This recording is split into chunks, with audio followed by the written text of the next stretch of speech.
Kabanata 261 hanggang Kabanata 270. Kabanata 261. Hindi alam ni Sam na iniisip ni Watt ang kanyang mga pangangailangan at posibleng naghahanap pa ito ng kasosyo. Pumasok siya sa banal na dimensyon kaagad pagpasok niya sa silid. Agad niyang sinimulan ang trabaho sa mga Panther. Ang una niyang gagawin ay ipainom sa kanila ang lason na apoy ng alakdan at ang lason na hangin ng gagamba. Pagkatapos ay kailangan niyang gumamit ng ilang pamamaraan sa pagpino para maging matatag ang kanilang katawan at mga puso ng hayop beast course. Hindi na niya kailangang gawin ang lahat ng gawain mag-isa, maaari niyang iwan ito kina Yanwo at Sky na likas na mahusay sa pagkontrol ng elemento. Kailangan niya lang tiyakin na magiging matatag ang simula at walang anumang problema. Kinabukasan, sa madaling araw ay buhay na buhay at masigla ang lungsod. Ang lahat ng mamamayan at maharlika ay nagdiriwang. Bagamat nanalo na sila sa digmaan ilang araw na ang nakalipas, ang pagdiriwang ay ginanap ngayong araw dahil ito rin ang araw ng opisyal na pagpapahayag. Si Sam kasama ang kanyang mga kaibigan ay dumalo sa seremonya, sinasamahan ng isang mariskal sa isang espesyal na karwahe na hinihatid ng mga hayop na uri ng kabayo na antas-anim. Dapat sabihin ni Sam na ikinatuwa niya ito. Hindi niya inasahan ang ganitong antas ng pagtanggap sa kanya. Dinilaan sila patungo sa kanilang nakal ang upuan. Ang seremonya ay ginanap sa bakuran ng Imperial na palasyo. May malaking entablado sa lugar. Ang entablado ay may mahabang paalang na mesa na may mga upuan para sa emperador, empress, at ilang mahahalagang opisyal. Sa ibaba ng entablado, may libu-libong upuan na nakaayos sa mga hanay, at sa likod ng mga hanay ay maraming karaniwang mamamayan na narito para panoorin ang seremonya. Ang mga upuan ay hinati sa dalawang bahagi. Sa isang bahagi ay ang mga imbitadong bisita tulad ng mga maharlika, mga ngalakal, mga tao mula sa 4 na propesyonal na tore, at iba pa, sa kabilang bahagi naman ay ang mga sundalo, general, at maraming iba pang tao na malaki ang naiambag sa digmaan. May ilang mga taong kaugnay ng mga namatay at inayos silang maupo sa parehong dibisyon. Si Sam at ang kanyang mga kaibigan ay nasa unang hanay ng upuan sa ikalawang dibisyon. Makalipas ang 5 minuto, dumating sa entablado ang emperador at empress, kasunod ng 2 mariskal, mga ministro, at iba pa. Tumayo ang lahat ng madla bilang pagpapakita ng paggalang, at pagkatapos ay nagsimula na ang seremonya. Nagtayo at nagsalita si Ark sa mga tao matapos silang payagan na maupo. Ngayong araw, narito ako para ipahayag na ang arian na nahati sa mga imperyo dahil sa mga aksyon ng ilang mangmang na rebelde ay muling nagsama-sama na ngayon. Ipagmamalaki kong ipinapahayag ko na ang buong kanlurang kontinente ay ngayon ay imperyong arian. Ngayong araw, lahat tayo ay narito para idiriwang ang tagumpay na ito at pasalamatan ang mga taong nagsikap para mangyari ito. Di nagtagal ay nagsimula na ang pagbibigay ng parangal. Maraming tao ang nakakuha ng mga merito sa digmaan at binigyan ng mga bagong lupain na kanilang nasakop.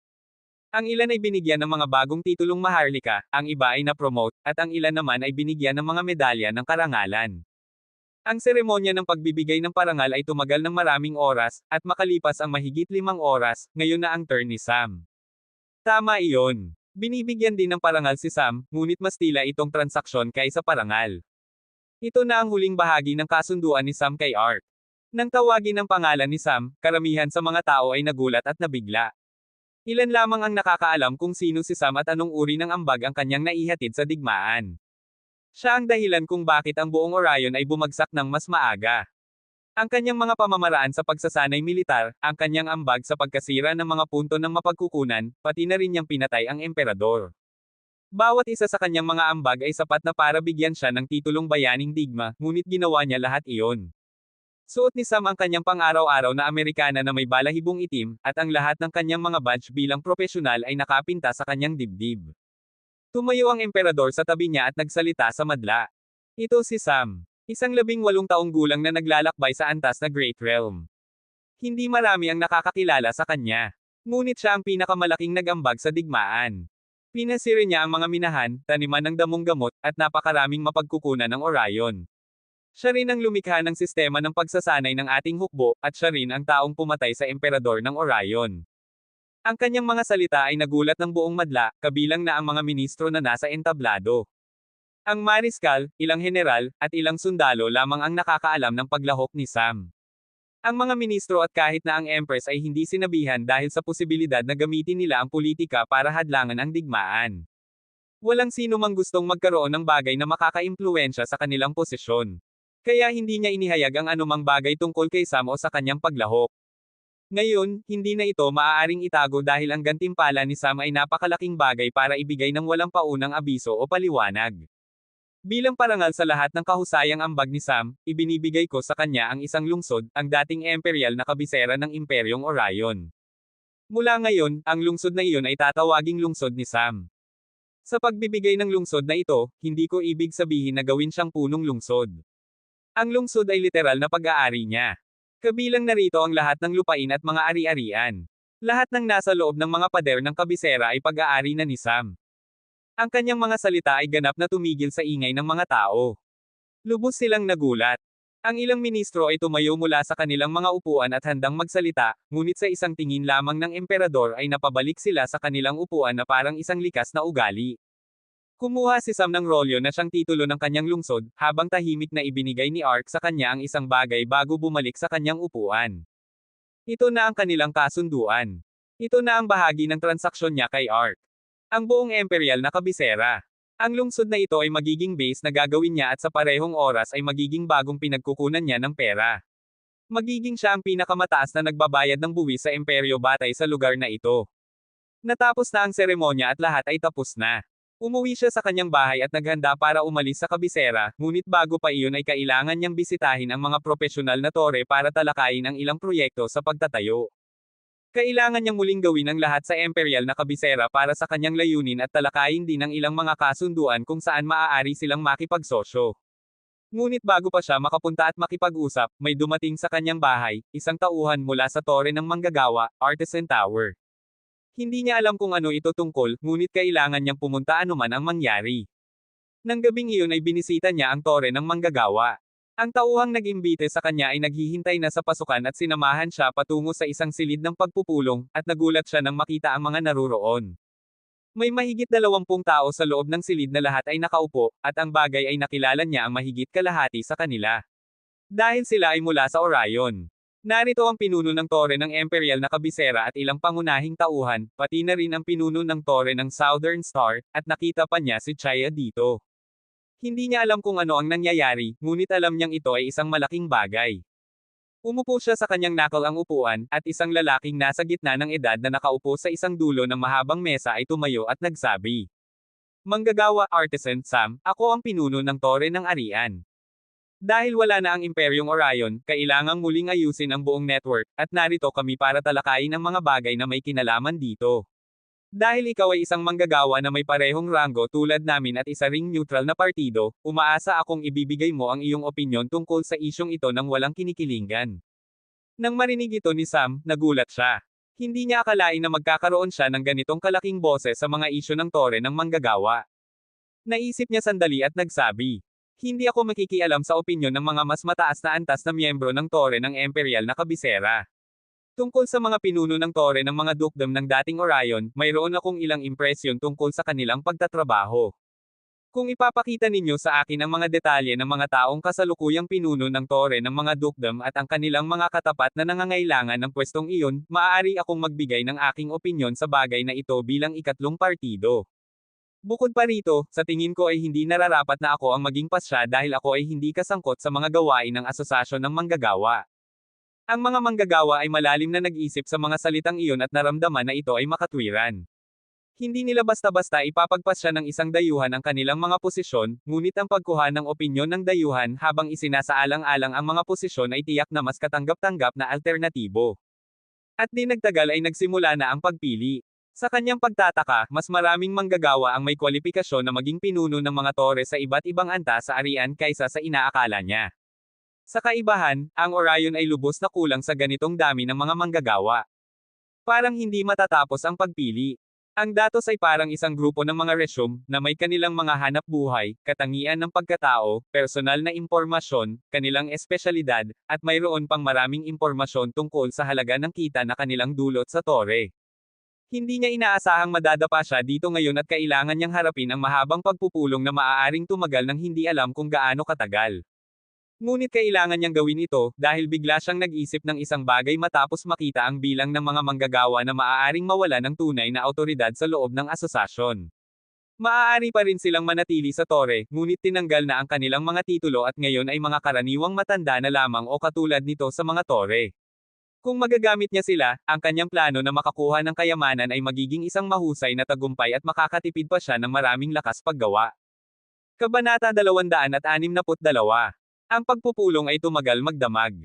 Sinuri nila ang lahat ng detalye tungkol sa mga tao. Maraming tao ang ibinaba mula sa kanilang mga posisyon. Maraming taga-arian ang kumuha ng mga bagong posisyon. Siyempre, ang ilan ay nanatili pa rin sa kanilang posisyon, at isa na rito si Chaya. Dahil isa siya sa mga unang taong nakipagsosyo kay Sam sa negosyo, nalaman niya rin ang ilang kawili-wiling balita, na si Chaya ay anak ng dating ministro ng Orion. Ngayon ay naiintindihan na niya kung saan siya nagmula. Ngunit kahit pa ganito, napakataas ng kanyang husay, at bihira para sa isang tulad niya na hindi ma-recruit ng templo ng Diyos ng Kidlat. Sa huli, maaari siyang 30 taong gulang lamang at nasa yugto ng nascent na siya. Maaaring ang mga emperador at mariskal lamang ang nakamit ang yugtong iyon. Ngunit iyon ay isang pansamantalang pag-iisip lamang, mayroon siyang sapat na pagtitiwala sa sarili na maabot niya iyon sa kanyang maagang 21 taon. Makalipas ang mahigit 5 oras ng pag-uuri at muling pagsasaayos ng mga trabaho, sa wakas ay natapos na ang pagpupulong. Hindi niya namamalayan na napasama siya sa buong gulo na ito, at nang maglaon lamang niya nalaman na ito ay talagang isang tuntunin sa Asosasyon ng mga Manggagawa, Artisan Association, na kumuha ng opinyon ng isang manggagawa na hindi bahagi ng asosasyon para maging saksi at tagapagpasya ng sabay. Habang handa nang tapusin ng mga tao ang araw, nagtanong si Sam ng isang bagay. Meron akong iminungkahing negosyo para sa tore ng manggagawa. May interesado ba? Ang kanyang boses ay parang bomba, lalo na para sa mga taong mula sa Orion. Alam nila ang potensyal ni Sam at tiyak na alam nila kung gaano kalaki ang kita ng kanyang mga negosyo, kaya't inaasahan nila ito. At ganun na lamang ay nagpatuloy ang pagpupulong. Ginamit ni Sam ang buong pader bilang pisara at isang piraso ng metal sa kanyang kamay bilang tisa, at sinimulan ng ipaliwanag ang buong plano ng negosyo. Nagulat ang mga tao. Hindi nila inasahan na maiisip ni Sam ang isang napakalaki at detalyadong proyekto. Ang pamumuhunan ay makakalkula sa bilyon-bilyon. At hindi iyon maliit na halaga. Sa kasalukuyan, mayroon lamang si Sam na mas mababa sa 10 bilyon, at ang kanyang parke ay mayroon pang mga 2 bilyon o higit pa sa kamay ng master ng Porma Sion.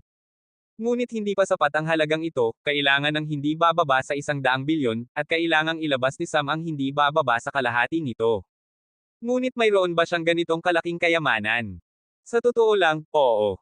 Tahimik na ibinigay ni Art kay Sam sa seremonya ang isang singsing na may espasyo, spatial ring.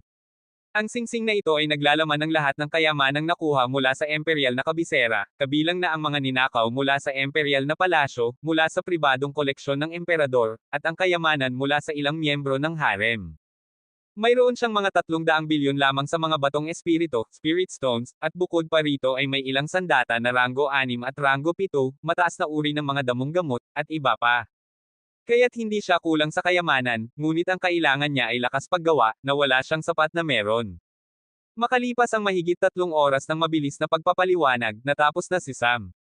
Natalbog din ng mga manggagawa, hindi nila inakala na darating ang araw na makakakuha sila ng pagkakataong magtrabaho sa isang proyektong ganito kalaki. Napakalaki ng proyekto at talagang nangangailangan ito ng napakalaking lakas paggawa at kayamanan. Kailangan ng malakihang pamamahala at mga kinakailangan ng tauhan para maoperahan ito ng maingat. Ngunit ang pinakamahalagang bagay sa lahat ay ang mataas na daloy ng pera. Kaya't ang mga tauhang magtatrabaho dito ay dapat na mapagkakatiwalaan. Iyon ang dahilan kung bakit sinusubukan ni Sam na bawasan hanggat maaari ang paglahok ng mga tao, at sa bawat punto kung saan may malaking halaga ng pera na kasangkot, siya ay magtatalaga ng isang mapagkakatiwalaang tao. Sa huli, walang sinumang nakalaya matapos nilang balakin ang kanyang kayamanan. Ang pinuno ng tore ng mga manggagawa ng dating Orion na dapat nang bumalik sa templo ng Diyos ng Kidlat ay nagpasya na manatili na lamang. Ang proyektong iminungkahi ni Sam ay may napakalawak na sakop at talagang kailangan ng isang makapangyarihang kinatawan. Matapos mawala ang paunang kagalakan, nagsalita si Sam. Ako ang magmamay-ari ng 50% ng buong negosyo. Ibibigay ko sa inyo ang mga disenyo ng mga gusali at lahat ng kailangang infrastruktura. Tungkol sa mga makinarya, ang ilang pantulong na bahagi ay maaari ninyong gawin sa kani-kanilang mga lugar kung saan kailangang gawin ang makinarya. Ngunit ang mga pangunahing bahagi ng makinarya ay gagawin ko pa rin at ipapadala sa iba't ibang sangay. Bukod pa rito, ako mismo ang nagbibigay ng kalahati ng budget. Tungkol sa natitirang 50%, gusto kong makipagsosyo kayo sa 3 natitirang tore. Ang tore ng parmasyutiko ay magkakaroon ng pinakamaliit na kontribusyon dahil hindi tayo masyadong nangangailangan sa kanila. Tungkol sa mga bahagi ng pagbabahagi ng inyong pamumuhunan, hindi ko talaga pinapansin iyon. Sa katapusan ng bawat buwan, pagkatapos ibawas ang mga kailangang buwis at ang kinakailangang daloy ng pera para sa sahod at pagpapanatili ng mga gamit, hatiin natin ang kita sa ating lahat. Bubuo tayo ng isang negosyo, at lahat ng perang kailangan para sa pagpapanatili ng buong kadena ay itatago doon at gagamitin ng maingat ang pondo. Kung mayroon mang bagong ideya ang sinuman sa atin, maaaring serbisyo, produkto, o anumang iba pa, bibilihin ng negosyo ang ideyang iyon sa isang tiyak na halaga. Hindi mahalaga kung sino pa ang taong iyon, ngunit kailangang dumaan ang ideya sa lahat ng pangunahing miyembro kabilang ako bago maaprubahan. Ngunit may isang bagay akong sasabihin. Ang buong plano ay hindi dapat lumaktaw sa kanlurang kontinente, at kung mangyari man, tandaan lamang ninyo, ako ang lumikha nito, at madali ko rin itong masisira ng walang problema. Kung makakakita ako ng kahit isang pagkakamali, kung malaman ko ang anumang uri ng pandarambong o katiwalian, babagsakan ko ang buong sistema. Ang sinumang tao na susubukang makialam sa mga pangunahing bahagi ng makinaryang ginawa ko at susubukang makuha ang mga disenyong iyon, ako mismo ang papatay sa taong iyon at sa sinumang tauhang nakipagsabuatan sa kanya anuman ang sitwasyon. Diretsong banta ito ni Sam. Sa totoo lang, mas tila itong impormasyon kaysa banta sa puntong ito. Maraming tao ang maaaring hindi alam ang papel na ginampanan niya sa pagkawasak ng Orion. Ngunit hindi ibig sabihin noon na hindi alam iyon ng mga pinuno ng tore ng manggagawa. Ang pinuno ng tore ng Orion ay nakita mismo mula sa unahan kung ano ang mangyayari kapag may sapat na oras si Sam para maghanda. Kaya't walang iniisip na pandarambong o katiwalian sa kanilang isipan. Sa huli, sapat silang matalino para malaman na ang pagpapanatili ng maayos na relasyon kay Sam ay isang labis na kapakipakinabang na bagay sa mahabang panahon. Hindi sila tanga para putulin ang gansa para lamang sa dagdag na mga gintong itlog. Kaya't matapos ang ilang maliit na pag-uusap, umalis na si Sam sa lugar.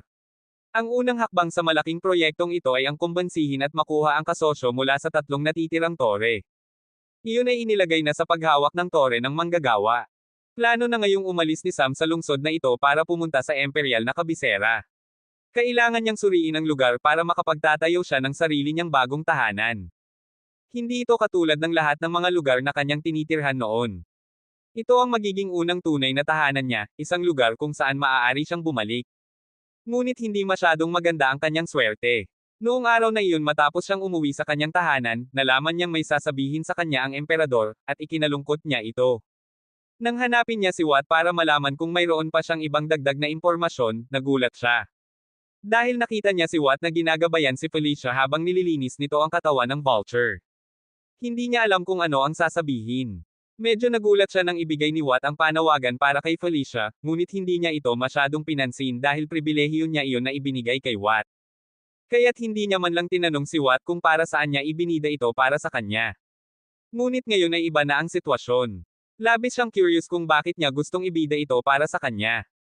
Tinawag niya si Watt. Patuloy pa ring nililinis ni Felicia ang malaking katawan ng vulture, at tila nasisiyahan ang ibon sa paglilinis. Nang mapansin ni Philip at Jack si Sam, lumapit sila. Bakit mo talaga ibinida para sa kanya? Tanong ni Sam nang nalilito. Sinubukan ni Philip at Jack na pigilan ang kanilang sarili na tumawa. Boss, ikaw ay isang malusog na binata, kaya maaari kang may mga kailangang asikasuhin. Ngunit hindi basta-basta makakapili ng sinumang babae para roon. Kahit na ito ay pansamantalang relasyon lamang, para makasama ka ay kailangan nilang may husay sa maraming aspeto, at sa tingin ko ay imposibleng makahanap ng batang babae na kasing lakas mo.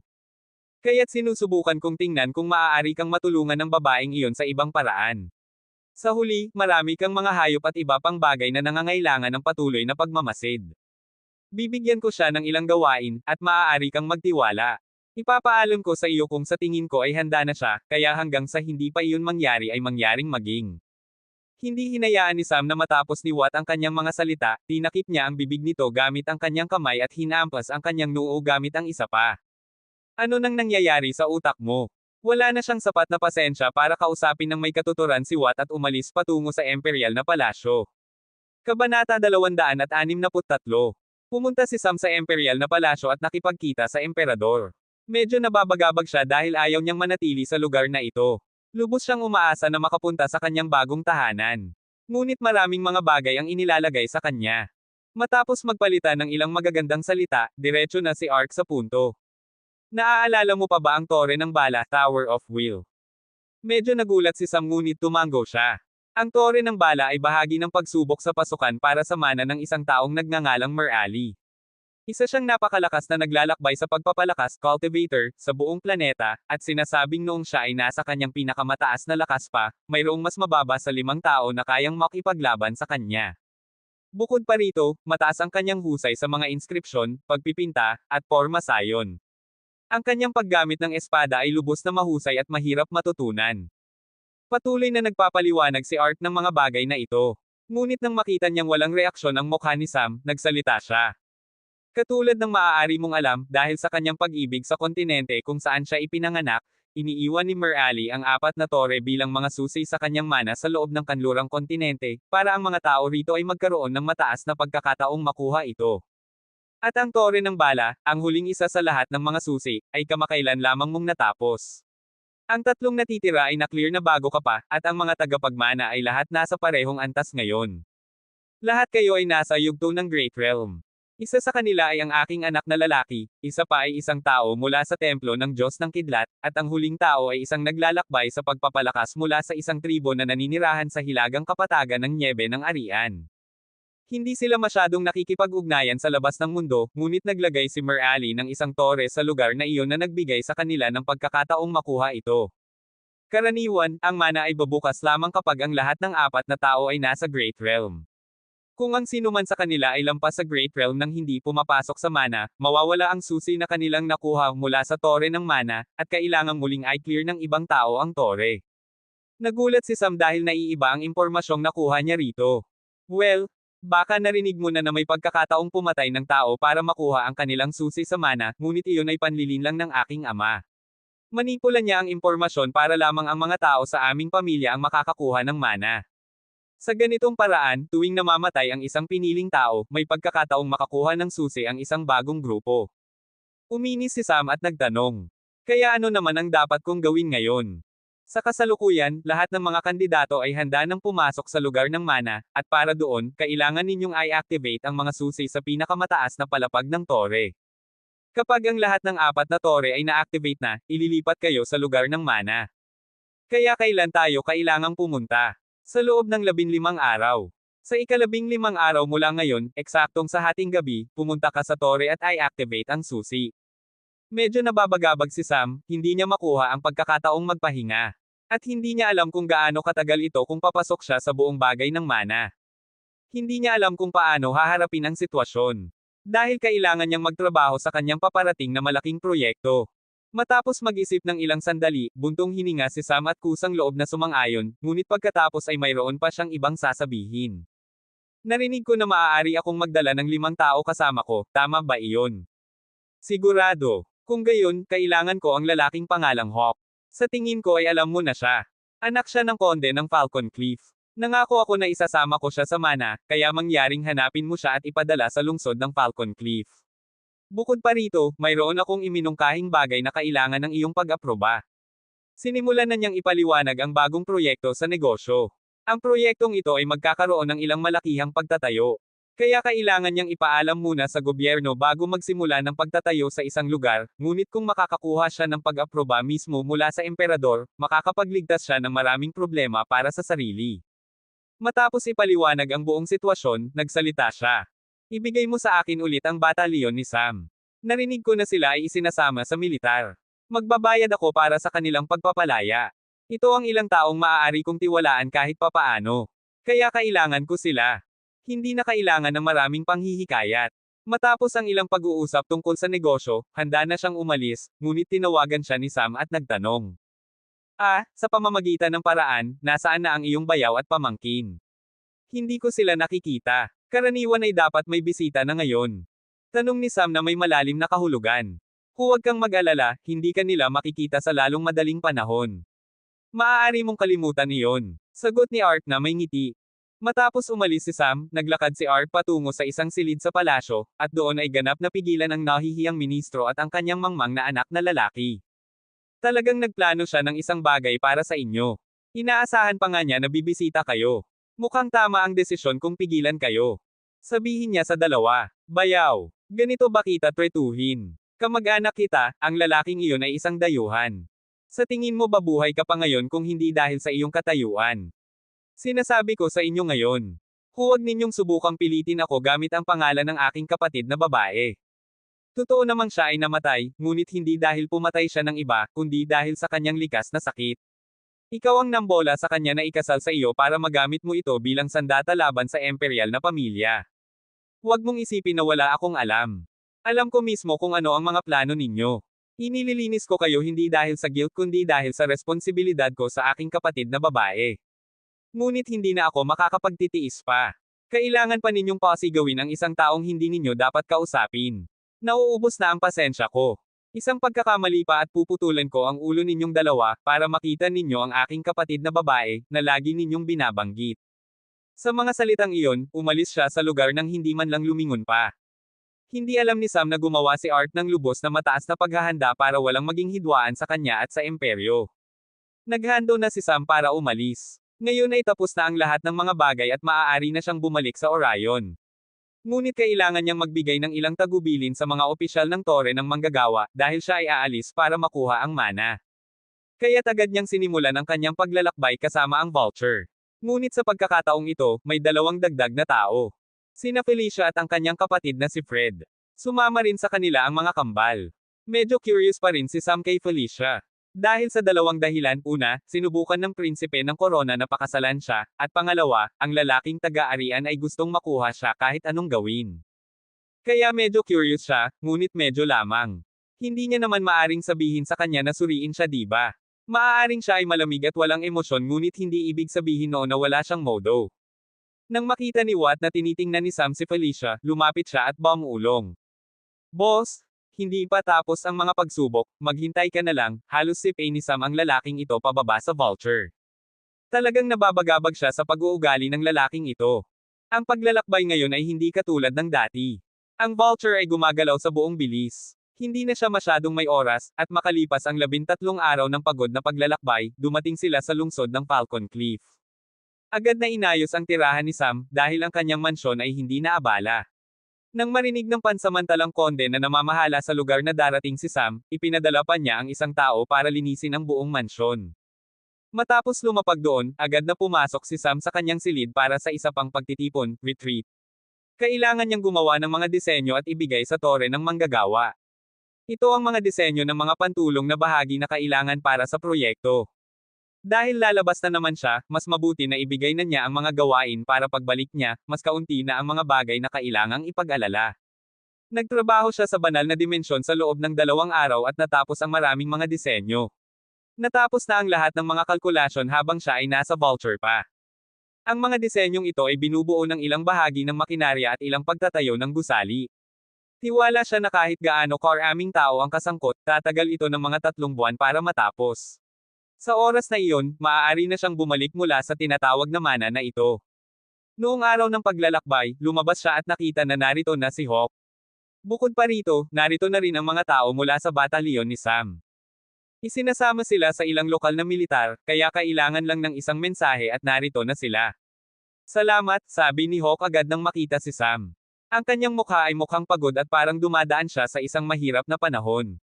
Tumango lang si Sam at pumunta siya para makipagkita sa mga tao mula sa batalyon ni Sam. Hindi tulad ni Hawk, ang mga taong ito ay medyo masaya.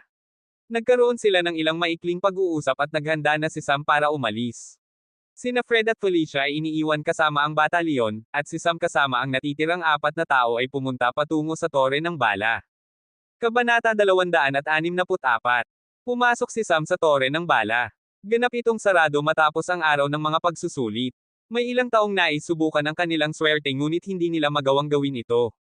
Nang pumasok si Sam sa tore ng bala, ang karaniwang silid na may mga inskripsyon sa dingding ay wala na makita. Sa halip parang isang normal na walang laman na tore ito, at pinaghihinalaan niyang may kinalaman ito sa kanyang pagpasok. Umakyat sila sa 30 palapag at nakita niya ang pamilyar na plataporma. Inilagay niya ang kanyang mga kamay sa maliit na bersyon ng tore sa plataporma at sinimulang ibuhos ang kanyang espiritual na lakas. Sa susunod na sandali, ang buong tore ay namutawi ng liwanag. Wala namang pagkakaiba sa loob at labas, ganap itong natakpan ng puting liwanag. Sa loob ng ilang minuto, ang buong tore ay nawala sa pwestong iyon at muling lumitaw sa ibang lugar sa malayong dagat. Binuksan ni Sam ang kanyang mga mata. Tumingin siya sa paligid at ang tanging makita niya ay ang pamilyar na mga dingding ng tore. Ngunit may isang maliit na pasukan na binuksan sa isa sa mga dingding na humahantong sa balkonahe. Nang lumabas si Sam sa pasukan na iyon, nakita niya ang malawak na lupain at naramdaman din ang simoy ng dagat. Lumakad siya sa paligid ng balkonahe at napansin na may malawak na dagat sa likod ng tore. Ang tore ay inilagay sa isang malaking bangin. Sa isang gilid ay malawak na lupain at sa kabilang gilid naman ay malawak na dagat. Tumingin si Sam at ang kanyang mga kaibigan sa lupain at naramdaman niya ang isang bagay. Kahit na gabi na, naramdaman niya ang presensya ng tatlong ibang tore sa tatlong ibang sulok ng lupain na ito. Mas tiyak pa, sa tatlong ibang sulok ng islang ito. Oo, para sa ilang dahilan ay may pakiramdam siyang nasa isang isla siya. Sa sandaling iyon, may nangyari. Isang kislap ng liwanag ang lumitaw sa loob ng tore. Tumakbo papunta roon si Sam at ang kanyang mga kaibigan. Doon ay lumitaw ang pamilyar na anino ni Merali, ito ang kanyang kalooban, Will. Maligayang pagdating sa aking isla. Umaasa akong maayos ang inyong paglalakbay. Ako si Merali. At kung hindi kayo nasa maling lugar, narito kayo para sa aking mana. Bago ko sabihin kung paano ninyo ito makukuha, hayaan ninyong sabihin ko muna kung ano ang makikita ninyo sa islang ito. Ayon sa mga regulasyon, ang mga kandidato na nakapasa sa apat na tore ay maaaring magdala ng 5 tao bawat isa. Kung narito kayo, ibig sabihin ay natupad ninyo ang kinakailangang iyon. Sa islang ito, hindi lamang ang apat na kandidato ang makakakuha ng mana, maaari rin itong makuha ng mga katulong na sumama. Sa islang ito, may kabuoang 16 na mana kung saan 4 ang sa akin. Ang natitirang 12 mana ay mula sa 12 pinakadakilang kalaban kong napatay noong ako ay nabubuhay pa. Bukod pa rito, maraming mga role yung maaaring gamitin na makakapagligtas sa inyo sa oras ng kagipitan. Mga disenyo ng inscription, sandata, at ilang iba pang kayamanan na lumalabas paminsan-minsan sa isla. Kailangan ninyong manatili sa isla sa loob ng 2 buwan. Sa loob ng 2 buwang ito, sa mga random na sandali ay lalabas ang isang mana hanggang sa huling linggo. Sa huling linggo, ang 4 na kandidato ay maglalabanan para sa aking 4 na mana. Ang mga mana na lumalabas sa isla anumang oras ay maaring pag-agawan ng sinuman. Walang tiyak na oras na limitasyon, at mawawala lamang ang mana kung ito ay natapos na o natapos na ang 2 buwang panahon. Pinapayo ko sa 4 na kandidato na huwag makilahok sa mga ito at hayaan na lamang itong hawakan ng inyong mga katulong. Bukod pa rito, ang ilang mga random na kayamanan ay binabantayan ng mga hayop sa isla. Kaya't habang mas marami kang sinusuri, mas maraming panganib ang iyong makakaharap, at habang mas malaki ang panganib, mas mahusay ang kayamanan. Ang 4 na tore ay ganap na ligtas na mga lugar. Ang bawat tao sa loob ay ligtas anuman ang mangyari. Kahit na ikaw ay dumudugo hanggang sa mamatay, makakapagpagaling ka sa loob kahit na ikaw ay nahihirapan sa lason, mabilis ka ring makakabuti. Tungkol naman sa labas ng isla. Ang aking huling payo ay, mas mabuting tumutok ka pa sa iyong kaligtasan kaysa sa mga mana, dahil ang islang ito ay mapanganib. Sa sandaling lumabas ka sa tore na iyon, mararanasan mo ang pinakamahirap na panahon sa iyong buhay. Ngunit habang mas mahirap ang hadlang na iyong nalalampasan, mas malaki ang gantimpala. Ang bawat panganib dito ay may kasamang gantimpala. Kahit gaano man kaliit o kahit gaano man hinala ang mukha nito, makakahanap ka ng isang uri ng gantimpala kung makikita mo ito ng maayos. Ngunit tandaan, ang pinakamahalaga ay ang kaligtasan. Mula bukas ng umaga, magsisimula na ang inyong mga pagsubok sa islang ito. Kaya't magpahinga ng mabuti habang may pagkakataon pa kayo. Sa mga salitang iyon, ganap na nawala ang anino. Tumingin si Sam sa mga dingding ng tore at bumaba ng hagdan. Maaari silang manatili sa tore ngunit ayaw gawin iyon ni Sam. Pagkatapos noon, lumabas si Sam sa tore at lumutang sa kanyang harbinger para suriin ang paligid, ngunit matapos gumalaw ng ilang metro palayo sa tore, isang di nakikitang hadlang ang ganap na huminto sa kanyang pag-usad. Sinubukan niyang gumalaw sa ibang direksyon ngunit walang daan na mapupuntahan, at hindi nagtagal ay napagtanto niya na may isang radius na 20 metro mula sa tore na hindi maaaring lampasan ng isang tao. Suriin niya ang mabatong lupain ng bangin ngunit walang nakitang kakaiba, lahat ay pareho lang. Wala talagang anumang mali. Kumuha siya ng isang maliit na bato at itinapon palabas, tumagos ito sa hadlang. Pagkatapos ay itinapon niya ang isang bola ng apoy, tumagos din ito. Tanging ang tao lamang ang pinaghihigpitan, ang mga pag-atake ay hindi naman pinaghihigpitan. Maliit ang bangin at makikita ni Sam ang normal na lupa sa 100 metro layo, pati na rin ang isang Dallas disc na nag-uugnay sa bangin at dalampasigan sa kabilang gilid. Gusto niya lang sanang makilala ang lupain ngunit hindi na niya magawa pa iyon. Bumalik siya sa loob ng tore at naghintay hanggang sa dumating ang umaga. Bukas ay makikita na niya kung ano nga ba ang laman ng islang ito. Kinaumagahan, lumabas si Sam sa tore sa madaling araw. Bagamat binanggit ni Ali na bukas na ito, hindi ito gumana noong hating gabi o kahit bago pa sumikat ang araw. Tanging matapos sumikat ang araw ay bumababa ang paghihigpit. Matapos makumpirma iyon, ang unang ginawa nila ay maghiwa-hiwalay at maghanap.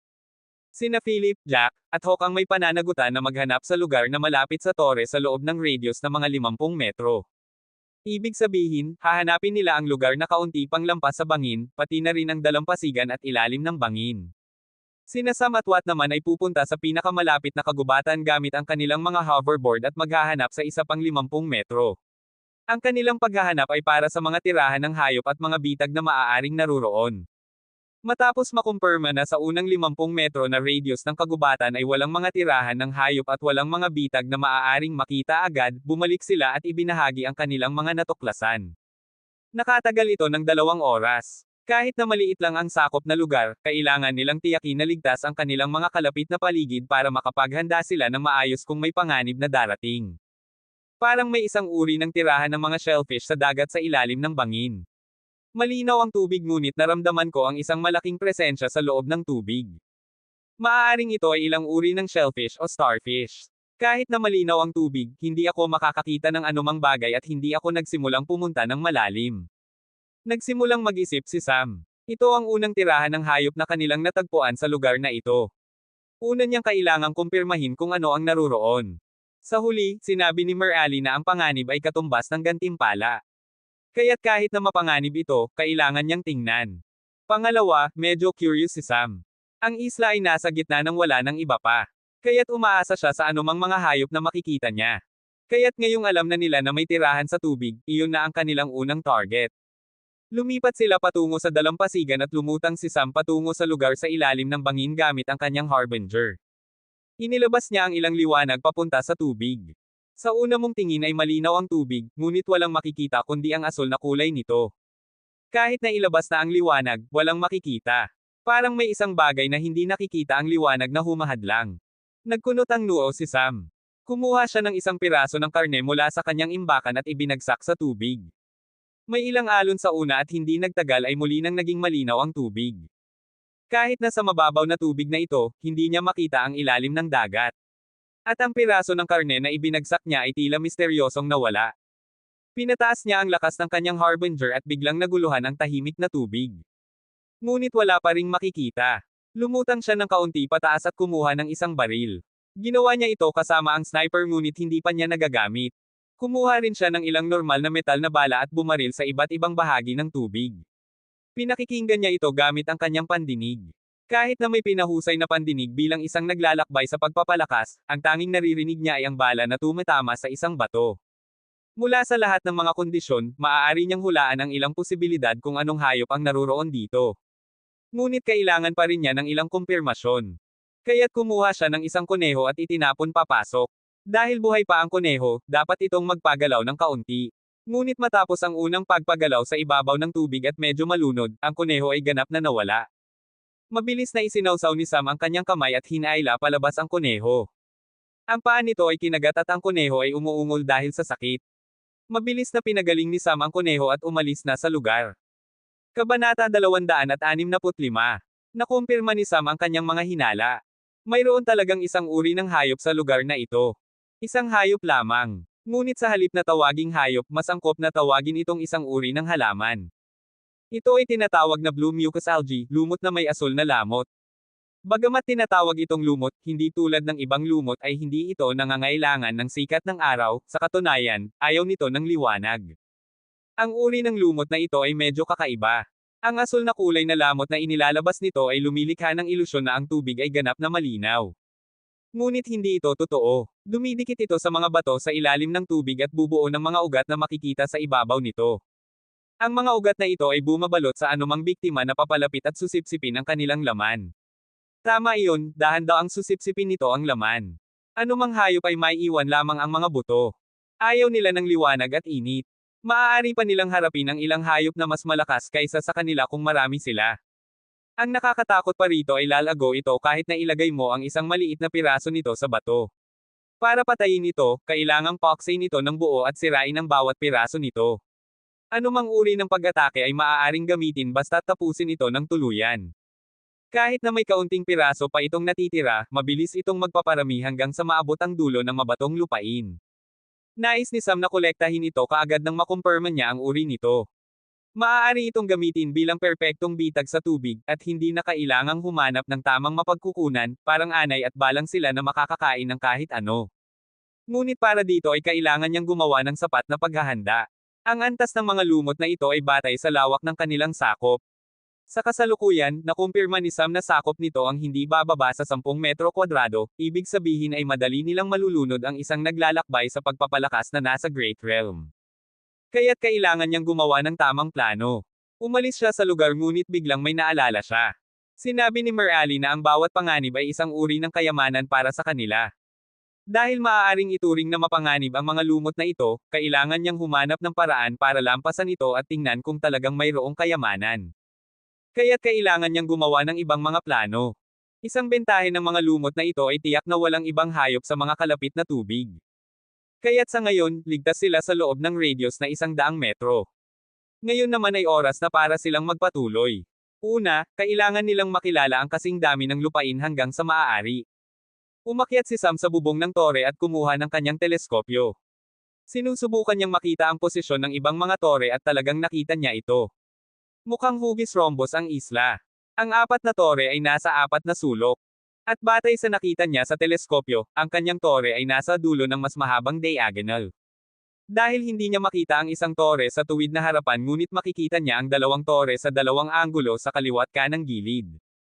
Nais niyang mapunta siya sa isa sa mga posisyong iyon para masubaybayan niya ang lahat ng 4 na tore. Ngayon ay mayroon na siyang malabo ng ideya kung gaano kalawak ang isla at maaari siyang magsuri ng isang tiyak na bahagi ng lupain nang hindi nakakasagabal sa iba.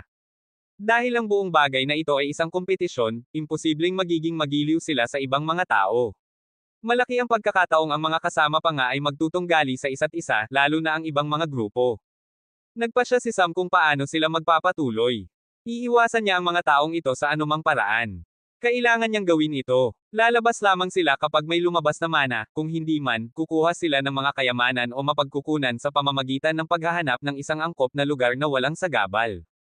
Kung mas kaunti ang mga pagtatagpo, mas mataas ang posibilidad na manatili silang ligtas. Tulad ng binanggit ni Merali na ang isla ay madaling maapektuhan ng matitinding panganib, malaki ang pagkakataong ang mga hayop ay maaaring maakit ng pinakamaliit na kaguluhan. Kaya't mas mabuting iwasan nila ang iba. Sa isang lugar at sitwasyon na ganito, kailangang mayroong maraming impormasyon ang isang tao, at habang mas maraming mga variable ang kanilang kontrolado, mas marami silang mga benepisyo. Ang unang bagay na kailangan nilang gawin ay suriin ang lugar at ipatupad ang mga plano ni Sam. Kaya't sa susunod na sandali ay nagsimulang gumalaw ang pangkat ng 5. Habang sila ay naglalakad sa isang tiyak na direksyon, sina Sam at Watt ay gumalaw gamit ang kanilang mga hoverboard para suriin ang isang tiyak na lugar bago bumalik. At sila ang nangunguna para maiwasan nila ang anumang pag-atake. Patuloy nilang sinusuri ang kakahuyan para sa lahat ng uri ng mga species, mga insekto, peste, ahas, daga. Ayaw ni Sam na magsakripisyo. Ang mga ipling ng anino, shadow mice, ay maliit ngunit ang mga bagay na maaari nilang gawin sa tamang paggabay ay hindi maiisip. Hinati ni Sam ang buong isla sa 4 na pantay na bahagi, at makalipas ang 3 oras ay hindi pa rin nila natatapos ang isang ika-10 ng lugar sa ilalim ng kanilang tore. Kahit na may ilang mga hayop, walang malalaking tirahan at walang ganap na mga bitag. Ngunit maaari pa ring ituring na medyo mapanganib ang lugar na ito kung maglalakbay sila mag-isa. Dahil may ilang mga lugar kung saan maaari silang mahuli sa pagitan ng 2 hayop. Pagkatapos noon, nang sila ay magpatuloy na, hindi napansin ni Sam at Watt ang anumang kakaibahan nang makita nila ang isang malawak na lupain na walang mga puno. Maaari itong maging magandang lugar para magkampo. Ngunit sa sandaling tumapak si Philip sa lupain, ang kanyang mga paa ay nalunod sa lupa, at ang malinaw na matibay na lupa kanina ay biglang naging latian ng quicksand. Ngunit hindi ito parang karaniwang quicksand. Hindi masyadong gumalaw si Philip matapos ang unang pagkabigla, at mabilis na hinawakan siya ni Sam habang nakatayo ito sa kanyang harbinger. Sinubukan ni Sam na hilahin si Philip pataas gamit ang lahat ng kanyang lakas at gamit ang lakas ng Harbinger, ngunit may matinding paglaban. Parang may mga bagay na parang baging na nakapalibot sa aking paa, sa tingin ko ay may pag-iisip ito, sabi ni Philip na nagtataka. Agad na nagulat si Sam at nagsabi, taasan mo ang init ng iyong mga paa, huwag mong hayaan itong makahawak sa iyo ng matagal. Pinataas niya ang lakas ng Harbinger hanggang sa buo nitong kapasidad at sa wakas ay nakahila siya kay Philip pataas. Lumipat sila pabalik sa normal na lupain at sinuri ni Sam ang paa ni Philip. Nagulat siya nang makitang hawak ni Philip ang isang maliit na pulang bagay na parang baging sa pagitan ng kanyang mga daliri sa paa. Ngumiti si Philip at nagsabi, baka makakuha tayo ng isang bagay mula rito di ba? Ngumiti si Sam at unang nilinis ang putik sa paa ni Philip gamit ang elemento ng tubig. Pagkatapos noon, maingat niyang kinuha ang bagay na iyon sa kanyang mga kamay at maingat na sinuri ito. Ang pulang bagay ay may mga napakaliit na matutulis na bahagi sa ibabaw nito, parang dila ng tigre. Maaari itong palm unit ng laman ng isang tao, o hindi bababa sa balat kung hindi sila sapat na malakas. Sa kabutihang palad, si Philip ay isang mandirigma mangkukulam na may magandang pangangatawan, kaya't hindi gaanong malaki ang pinsala. Makalipas ang 10 minuto, sa wakas ay natukoy ni Sam ang bagay na iyon. Hindi ito baging, sa halip, ito ay isang dila. Isang dila ng isang hayop at isang napakakaibang uri pa. Ang hayop na ito ay tinatawag na swamp swallower, tagalunod ng latian. Nakatira ito sa ilalim ng lupa at ang lugar sa ibabaw nito ay magiging latian. Naaamoy nito ang buhay na bagay, at kung may anumang buhay na bagay na papalapit dito, malalagay sila sa malaking problema. Malulunod sila sa latian habang nilulunod sila ng buo ng hayop. Ang tanging kawalan ng hayop na ito ay hindi ito gumagalaw. Gumagalaw lamang ito kapag ito ay sanggol pa, at pagkatapos itong lumaki ng kaunti, ang bilis nito ay magiging napakabagal, kaya titigil sila sa paggalaw matapos silang makahanap ng angkop na lugar. Talagang isang mahusay na likas na bitag ito. Hindi napigilan ni Sam na umiling. Parang sobrang kakaiba ang taong si Mer Ali. Ang paraan niya ng paglalagay ng mga bitag ay medyo kakaiba. Gumagamit siya ng mga hayop at isang napakakaibang grupo pa. Pagkatapos noon, maingat nilang tinawid ang buong lugar. Dahil may ibang plano si Sam para sa lugar na ito, kailangan niyang tingnan ang paligid para magamit niya ang mga kapaligiran na ito para sa kanyang kapakinabangan. Matapos ang ilang oras at pagbabago ng direksyon, sa wakas ay nakita nila ang isang tirahan ng hayop na may sapat na panganib. Jade-horned rhinos, mga rhino na may sungay na malahiyas. Ang mga rhino na ito ay naglalakbay ng magkakasama, at sa kabila ng kanilang malaking sukat ay napakabilis nila. Ang pangunahing bagay ay bagamat tinatawag itong may sungay na malahiyas, ang buong katawan ng rhino ay maaaring maging malahiyas na istruktura, parang pagsasama ng elemento. Bagamat tinatawag itong hiyas, ito ay dahil lamang sa itsura nito, sa totoo lang ay mas malakas sila kaysa sa karamihan ng mga metal. Ang mga kalansay ng mga rhino na ito ay parang mga kalansay ng gold-blooded tiger na kanyang pinatay noong simula pa lamang ng kanyang paglalakbay sa mundong ito. Maingat na iniiwasan ni Sam at ang iba pa ang mga rhino at pumunta sila sa ibang mga lugar. Sinuri nila ang buong bahagi na minarkahan ni Sam bilang kanilang teritoryo sa isla hanggang sa hating gabi. Sa kabuuan, mayroong 6 na mga tirahan ng hayop na may maraming antas 5 na hayop, 7 iba't ibang bitag tulad ng swamp swallower. Mahigit sa 7 ng mag-iisang hayop na antas 5. Mahigit sa 40 ng mag-iisang hayop na antas 4. Sa lahat ng ito, ang isang antas 5 na hayop ay maaaring makayanan sila. Kabanata 266. Gabi na nang magtipon-tipon si Sam at ang kanyang mga kaibigan sa loob ng tore. Magpahinga kayo ng maayos at huwag lumabas maliban na lamang kung kailangan. Matapos sabihin iyon, umalis si Sam gamit ang kanyang Harbinger pabalik sa kakahuyan. Patuloy niyang susuriin ang lugar. May dalawang dahilan, una, mapanganib ang paggalaw bilang isang grupo sa gabi, at hindi siya sigurado na makakapagligtas siya sa kanilang lahat kung may mangyaring hindi inaasahan. Pangalawa, mayroon siyang maaasahan sa gabi, ang night vision. Tama iyon, pinag-aralan niya ng maigi ang night vision. Karaniwan, kapag ang mga sinag ng liwanag na na-reflect mula sa isang bagay ay tumama sa retina ng mata, ang mga photoreceptor ay ginagawa itong larawan sa anyo ng mga decorrienting senadorias at ipinapadala sa utak. At ang retina ay maaari lamang makita ang mga sinag ng liwanag na nasa loob ng nakikitang spectrum. Ngayon, ginagamit ni Sam ang elemento ng liwanag sa paraang maaari niyang makita ang mga infrared na sinag gamit ang kanyang mga mata. Lahat ito ay nagmula sa kanyang kakayahang baguhin ang dalas at haba ng daluyong ng sinag ng liwanag. Kahit na abala si Sam, hindi niya itinigil ang pagpapabuti ng kanyang mga kakayahan. Sa gabi, maaaring makita ng mga naglalakbay sa pagpapalakas ang kanilang kapaligiran gamit ang kanilang espiritual na pandama, ngunit limitado ito ng kanilang pagpapalakas at lakas ng isip. Kaya't pinili ni Sam ang night vision o mas tiyak na thermal vision dahil maaari niyang gamitin ang kanyang pinahusay na paningin bilang isang naglalakbay sa pagpapalakas sa pamamagitan ng pagbabago nito. Kung walang hadlang sa harapan, makakakita si Sam ng mga bagay na daan-daang metro ang layo. Kahit na hindi niya mapansin ang mga maliliit na detalye, maaari pa rin niyang makita ito sa isang lawak. Ngayon gamit ang thermal vision na ito, basta may mga buhay na organismo sa loob ng isang tiyak na hanay kahit na wala ito sa kanyang espiritual na pandama, makikita niya pa rin ito. Maaaring hindi ito ganap na perpekto ngunit makakakuha pa rin siya ng ilang bentahe, at sa kanyang kasanayan ay sigurado siyang makakapaglikas at makakatakas sa kagubatang ito gaano man ito kamapanganib. Kaya't sa buong gabi, sinuri ni Sam ang teritoryo patungo sa kanang bahagi ng tore. Nagawa niyang suriin ang kalahati nito at bumalik siya sa madaling araw. Sinimulan niyang gumuhit ng isang magaspang na mapa na may lahat ng mga bitag at tirahan ng hayop na kanilang natuklasan kahapon at sa gabi. Ngayon, plano niyang dalhin ang mga ito patungo sa lugar na kanyang sinuri kagabi at magpatuloy mula doon, ngunit kailangan niyang baguhin ang kanyang mga plano dahil may isang maliwanag na tumagos sa langit. Sa parehong oras, sa pinakamataas na palapag ng tore, isang plaka ang lumabas mula sa sahig. Naramdaman ito ni Sam at agad na pumunta para suriin. Sa monumento ay nakasulat, ang mana ng alon. Bukas na. Agad nilang naiintindihan na ang maliwanag na liwanag ay ang lugar kung saan binuksan ang mana na iyon. Ito ay nasa kabilang gilid ng gitnang punto ng isla ayon sa kanyang mga sukat. Nagawa ng gumawa ng mapa ng isang tiyak na ruta hanggang sa gitnang punto sina Sam at ang kanyang mga kasama. Kaya't gumalaw sila sa buong bilis.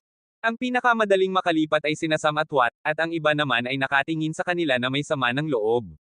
Ngunit wala silang magagawa kundi tanggapin ito. Matagumpay nilang iniiwasan ang lahat ng mapanganib na lugar at dumating sila sa gitnang punto ng isla. May isang malaking pabilog na lawa sa lugar na ito, at ang lugar ng mana ay nasa kabilang dulo ng lawa. Hindi nila sinuri ang lawa kahapon dahil ang lugar na ito ay ang kinaroroonan kung saan nagtatagpo ang lahat ng apat na teritoryo, kaya't mas mataas ang pagkakataong makilala ang ibang mga grupo. Ngunit ngayon, kailangan nilang tumawid sa lawa. Tumingin sina Sam at Watt sa isa't isa at napagdesisyonan nila ang isang bagay. Hawakan ni Sam ang mga kamay ni Philip at Jack habang hawak naman ni Watt ang kamay ni Hawk, at lumutang sila ng mahigit 20 metro taas sa ibabaw ng lupa. Hindi napigilan ng tatlo na murahin sina Sam at Watt dahil dinala sila parang mga manika. Ngunit iyon lamang ang ligtas na paraan. Matapos tumawid sa lawa, sa wakas ay nakatakas sila sa nakakahiyang sitwasyon at tumakbo patungo sa lugar. Nang makarating sila, nakita nila ang isang malaking pabilog na batong haligi na nakatayo mula sa lupa. Sa batong haligi ay may isang puwang na hugis palad. Bukod pa rito, mayroon ng ibang grupo ng mga tao na papalapit pa lamang. Ito ay mga taong hindi kilala ni Sam. Hinulaan niya na maaaring sila ay mula sa hilagang rehiyon. Nagpalitan sila ng tingin at nanatiling alerto, ngunit hindi sila nagpalitan ng mga salita o nagsimula ng away, dahil alam nila na darating pa ang iba pang mga kasama at baka sila pa ang makinabang. At bakit hinulaan ni Sam na sila ay mula sa hilagang rehiyon? Dahil pamilyar siya sa mga piling naglalakbay sa pagpapalakas ng Great Realm mula sa templo ng Diyos ng Kidlat, at nakita rin niya ang anak ni Art na namumuno sa pangkat ng arian. Ang pangkat na ito ay tiyak na hindi isa sa dalawang iyon. Di nagtagal, makalipas ang 10 minuto, dumating ang dalawang pangkat. Isa sa kanila ay mukhang pagod dahil parang nakaligtas sila sa isang seryosong pag-atake. Ang isa pang pangkat ay hinihingal din, parang naharap sila sa ilang problema sa daan, at mula sa paraan ng kanilang pagdating ay mayroon silang daan patungo sa lugar na ito nang hindi dumadaan sa lawa. Tanging ang pangkat ni Sam ang kailangang tumawid sa lawa dahil ito ay nasa kabilang bahagi. Tumingin si Sam sa mga pamilyar na mukha. Mula sa templo ng Diyos ng Kidlat, ang dumating ay si Arthur at 5 iba pa. Wala naman si Arman. Mula sa pangkat ng arian, nakita niya lamang ang anak ni Art na si Andrew. Bukod sa kanya, hindi niya matindaan ang ibang mga tao. Matapos makarating ang lahat, nawala ang maliwanag na liwanag at isang hanay ng mga salita ang lumabas mula sa batong haligi. Tanging 4 na tao lamang ang pinapayagang pumasok sa mana. Ilagay ang inyong braso sa puwang at makakakuha kayo ng pagkakataong pag-agawan ito. Higit na angkop para sa mga gumagamit ng elemento ng tubig. Nawala agad ang mga salitang iyon. Lahat ay mukhang seryoso. Isang miyembro lamang ng bawat pangkat. Itinaas ni Arthur ang kanyang kamay at iminungkahi ito. Wala namang problema si Sam dito. Bagamat mayroon siyang elemento ng tubig, wala siyang interes sa natitirang mga mana, pumunta siya dito lalo na para sa mga inskripsyon at pormasayon na bahagi ng mana. Dahil ang dalawang kasanayang iyon ay nangangailangan ng patuloy na pagsasaliksik, mas curious siya sa mga imbensyon ni Merali. Talagang humanga siya sa mga nakita niya sa loob ng tore ng hangin. Itinuro niya kay Hawk na kunin ito, at nagpasalamat ang huli at lumapit. Katulad nito, lumabas ang tatlong ibang tao mula sa tatlong natitirang grupo. Ngayon naman ay oras na para magpasya kung sino ang mauuna. Itinuro lang ni Sam kay Hawk na mauuna.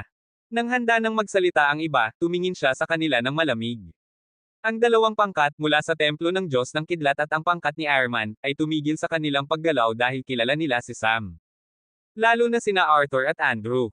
Alam nilang maaari itong ibenta kahit ang mga pamamaraan na dapat ay bahagi ng mana. Ayaw nilang maranasan muli iyon. Nakita ang reaksyon ng dalawang pangkat, tumigil din ang pangkat mula sa hilagang arian. Napansin ni Sam na may isang tao sa pangkat na iyon na patuloy na nakatingin sa kanya. Tumingin lamang siya rito at hindi na ito pinansin pa.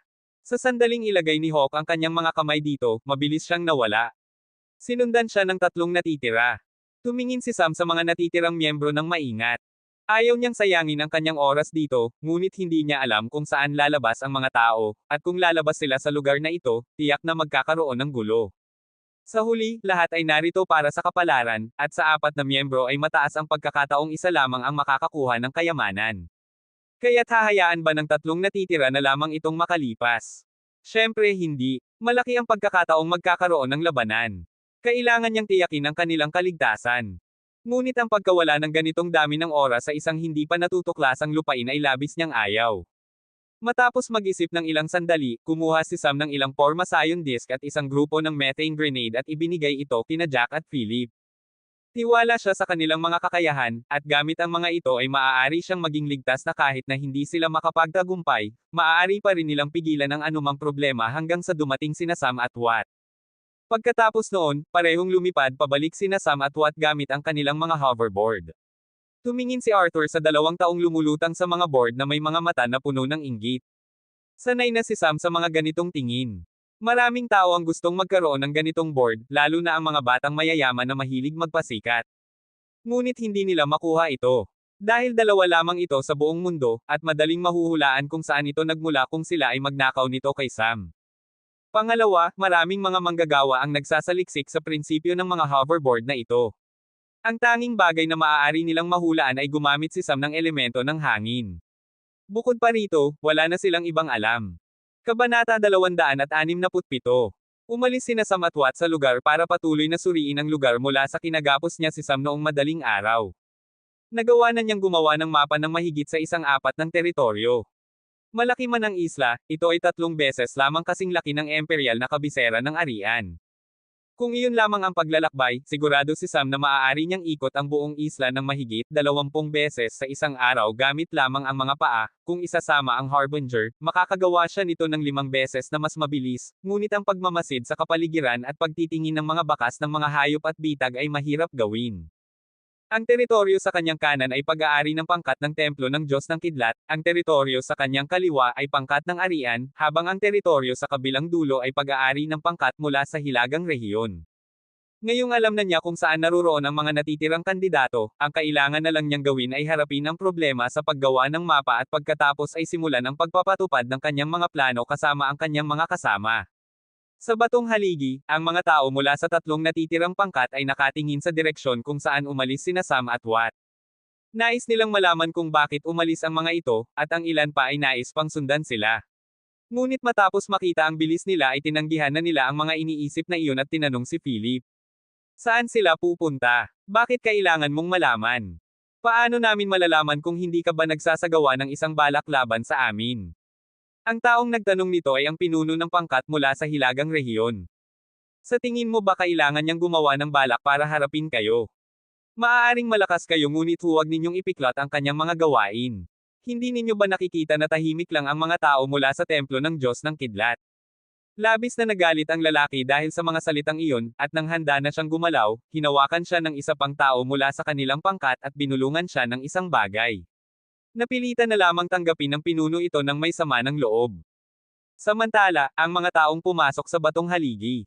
Lumitaw ang apat na ito sa isang liblib na lugar, isang liblib na dalampasigan. Lumitaw sila sa mababaw na tubig habang tinatamaan sila ng mga alon isa-isa. Sinubukan nilang bumalik sa dalampasigan ngunit may isang di nakikitang hadlang na humahadlang sa kanila. Kailangan nilang manatili sa tubig anuman ang mangyari. Ang mga alon ay nagsimulang tumama sa kanila isa-isa at tumataas ang lakas ng bawat alon. Ngunit hindi nila naramdaman ang presyon, sa halip, naramdaman nila na ang kanilang espiritual na lakas ay tumutugon sa mga alon. Naramdaman ni Hawk ang mga alon at nagsimulang gumalaw pasulong. Mayroong tiyak na paglaban ngunit nagawa niyang gumalaw pasulong. Naalala niya ang pangalan ng mana, ang mana ng alon. Naramdaman niya na anuman ang mana na ito ay may kinalaman sa mga alon, kaya't sa halip na takasan ito, sinubukan niyang gumalaw pasulong sa pamamagitan ng pagyakap sa mga ito. Ngunit hindi nagtagal ay naharap siya sa isang hadlang at hindi na siya makagalaw pagkatapos ng 2 hakbang. Pagkatapos ay isinara niya ang kanyang mga mata at naramdaman ang pagkakaugnay ng mga alon sa kanyang espiritual na lakas. Nais niyang maunawaan ang damdaming ito at makontrol ito. Naramdaman niya ang mga pagbabago sa anyo at kalikasan ng kanyang espiritual na lakas. Di nagtagal, napagtanto rin ito ng iba pang kandidato. Isinara na rin nila ang kanilang mga mata at nagsimulang maramdaman ang lakas ng alon. Kapag sila ay tunay na nakapag-ugnay ng kanilang elemento ng tubig sa mga alon, makakagawa sila ng isang hakbang pasulong. Makalipas ang 3 minuto matapos makaharap ang unang hadlang, nakagawa ng isa pang hakbang si Hawk. Hindi niya binuksan ang kanyang mga mata at nagpatuloy pasulong. Sinimulan na naman niyang makipag-ugnay. Hindi nila makita kung saan ang dulo nito, ngunit ang kanilang instinto ay nagsasabi sa kanila na ito ang tamang landas dito. Kaya't ang apat na ito ay pasyenteng nagsimulang umusad. Samantala, makalipas ang ilang oras, ang mga pangkat na naghihintay sa batong haligi ay nagsimulang mabagot at nakakahiya ng oras. Ang ilan ay nais na suriin ang paligid at tingnan kung makakahanap sila ng anumang bagay. Kaya't iniwan nila ang 2 tao sa haligi at umalis sa lugar. Makalipas ang mahigit kalahating araw, nagpalitan sila ng mga tagapagbantay. Sa oras na iyon, halos tapos na sina Sam at Watt sa paggawa ng mapa ng ikalawang bahagi ng teritoryo. Sa loob ng 1 o 2 oras ay tapos na sila dito at maaari na silang magsimula sa isa pang lugar. Nagdaan ang oras, gabi na nang bumalik si Watt sa batong haligi, habang si Sam ay nasa ikatlong teritoryo pa rin. Ngunit sa pagkakataong ito, hindi siya naging maswerte tulad ng nakaraang araw. Dahil ang 3 tao mula sa pangkat ng arian ay nangangaso ngayon ng isang hayop, isang pick and task force na hayop sa teritoryo. Parang may plano sila para salakayin ang hayop ngunit nabigo sila, at para sa ilang dahilan ay labis silang mahina para sa hayop na iyon. Kaya't ang 3 tao ay nagsimulang tumakas at hinabol sila ng hayop. Ito ay isang earthen tusked boar, baboy ramo na may sungay na malalupa. Ang mga sungay ng baboy ramo na ito ay parang matalim na bato at gumagamit ito ng elemento ng lupa, iyon ang dahilan ng pangalan nito. Habang sinusuri ni Sam ang teritoryo, naramdaman niya ang mga panginginig at nakita ang 3 taong tumatakbo patungo sa kanyang direksyon. Murahin niya ito sa isip. Sa gabi, maaaring matulog o magpahinga ang mga hayop ngunit hindi ibig sabihin noon na wala silang pag-aalala. Sa totoo lang, labis silang maingat, at ang pagkagambala sa kanilang pahinga ay isa sa mga pinakabobong bagay na maaaring gawin. Dahil kapag ang isang hayop ay nagsimulang magwakas ng galit, maaari nilang maakit ang pansin ng ibang mga hayop. Iyon ang pinakamasamang bagay na maaaring mangyari sa isang kagubatan na tulad nito na may maraming antas 5 na hayop. Iyon ang dahilan kung bakit ayaw niyang maglakbay ng magkakasama sa gabi. Maaaring gumalaw ang mga hayop at wala silang magagawa. Mataas ang pagkakataong may masubitan kung ito ay isang antas 5 na hayop. May 2 pagpipilian ngayon si Sam, harapin ang hayop na ito o tumakas. Ngunit pareho itong mapanganib. Kung hindi niya mabilis na haharapin ang hayop na ito, maaaring dumating ang mga antas 5 na hayop, ngunit maaari ring mangyari iyon kung iiwan niya itong ganito. Nalilito siya. Isa lamang siyang antas 4 na Great Rail na naglalakbay sa pagpapalakas, at ang isang pick na antas 4 na Earthen Tusked Boar ay hindi talagang isang madaling target. Habang handa na siyang tumakas, bigla siyang nagbago ng isip dahil ang mga ito ay gumawa ng isa pang bobong bagay, binuksan nila ang isang roll-yung inscription na maaaring gamitin. Ngunit hindi nila napatama ang kanilang target at nagkaroon ng isang malaking pagsabog. Ang kaguluhang ito ay sumigaw, at naramdaman ni Sam ang mga presensya ng ilang antas 5 na hayop mula sa paligid. Napairap siya sa inis. Ngayon, kahit ang kanyang mga ruta para tumakas ay masikip na. May isang ruta na lamang na walang presensya ng hayop, at iyon ay ang daan kung saan dumating ang baboy ramo. Kumuha si Sam ng mga kuko at mabilis na lumipat patungo sa baboy ramo gamit ang kanyang hoverboard. Sa ngayon, ang rutang ito ay mas ligtas kumpara sa iba pang direksyon, ngunit para doon ay kailangan niyang harapin ang baboy ramo. Ang tanging bagay na siya ay nakahihigit sa baboy ramo na ito ay ang kanyang bilis gamit ang hoverboard. Sinimulan niyang hampasin ang gilid ng baboy ramo nang ito ay nakatuon sa tatlo. Ang kanyang mga kuko ay tumagos dito ngunit hindi siya nanatili roon. Sinimulan niyang ikot ang baboy ramo sa kaliwa't kanan. At makalipas ang 2 minuto, naging mabagal na ang mga galaw ng baboy ramo. Hindi ito dahil sa mga sugat kundi dahil sa lason sa mga kuko. Ito ang unang pagkakataon na gumamit siya ng lason sa labanan. At gumamit siya ng isang lason na nagpapawala ng malay at nagpapalihis ng katawan. Matapos maging mabagal ang mga galaw nito, gumawa siya ng huling galaw, gumawa siya ng isang ikot sa himpapawid gamit ang harbinger, at isang malaking talim ng hangin ang nabuo mula sa gilid ng board na pumutol ng ulo ng baboy ramo. Ang malalim na sugat ay nagdulot ng pagdurugo ng baboy ramo at mabilis itong namatay. Hindi siya nagtagal pa at inilagay ang katawan sa kanyang imbakan. Dahil sa panganib na kanyang kinalabasan, dapat talaga siyang makakuha ng gantimpala. Kaya't kinuha niya ang katawan, pagkatapos ay lumingon siya at nagsabi sa tatlong lalaking ito. Kung gusto ninyong mabuhay, mas mabuting umalis kayo sa lugar na ito at tumakbo sa direksyong ito. Pagkatapos noon, hindi na siya tumigil pa. Sa buong bilis, lumipad siya patungo sa isang lugar na na-explore na niya na dati. Ito ay isang medyo ligtas na lugar. Nagpahinga siya ng ilang sandali at nagpa siya na tapusin na ang araw. Lumipat siya patungo sa lawa at nagpa siya na sumama sa kanyang mga kasama. Nang makarating siya sa lugar, nakita niya ang isang kakaibang bagay sa batong haligi. Ang ibabang bahagi ng batong haligi, mga 1/5 bahagi nito, ay namutawi ng isang malaasol na liwanag. Medyo nagulat siya at gayon din ang iba pang mga tao. Ngunit hindi niya ito masyadong pinansin. Umupo lang siya malapit sa isang puno. Ngayon ay nililibot na ng mga hayop ang kagubatan.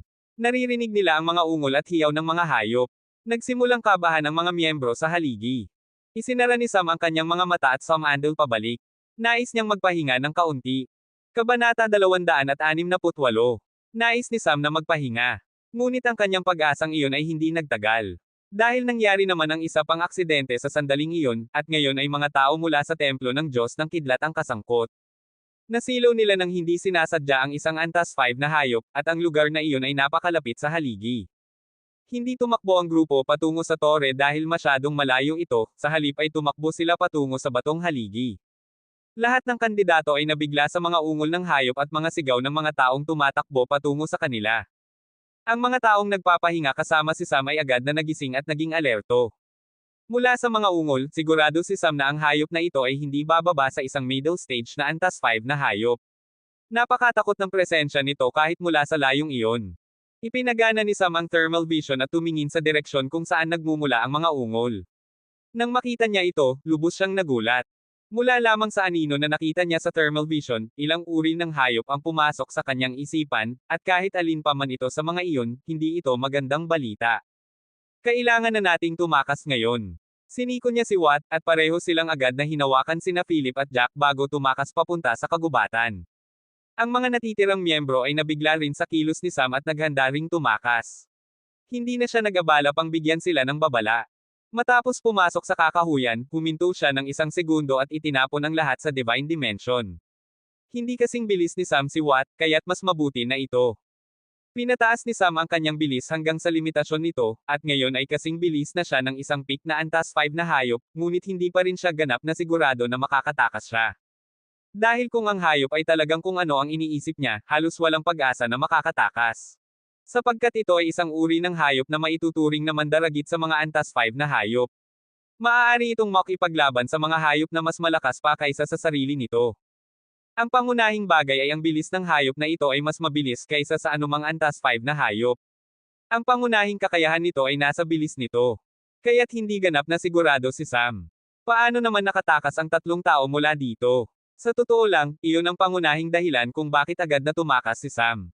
Dahil alam niya ang isang hayop na mahilig na laruin ang kanyang biktima.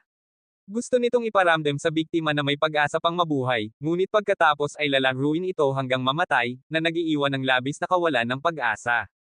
Sa sandaling iyon, hiling lang ni Sam na hindi pumili ng parehong ruta ang hayop na kanyang tinatahak. Kung hindi, may isang bagay na lamang siyang magagawa, pumasok sa Divine Dimension at manatili roon hanggang sa umalis ang hayop. Hindi niya mapaglakihan na ilabas ang anumang hayop mula sa Divine Dimension, dahil hindi pa sila sapat na malakas, at hindi niya dinadala ang buwitter dahil hindi pa alam ng ibong iyon ang pagkakaroon ng Divine Dimension. Ang mga antas 6 na hayop ay may tiyak na antas ng katalinuhan, hindi niya mapaglakihan na ipadala ang isang hayop na hindi pa niya lubos na kilala at pinagkakatiwalaan sa Divine Dimension.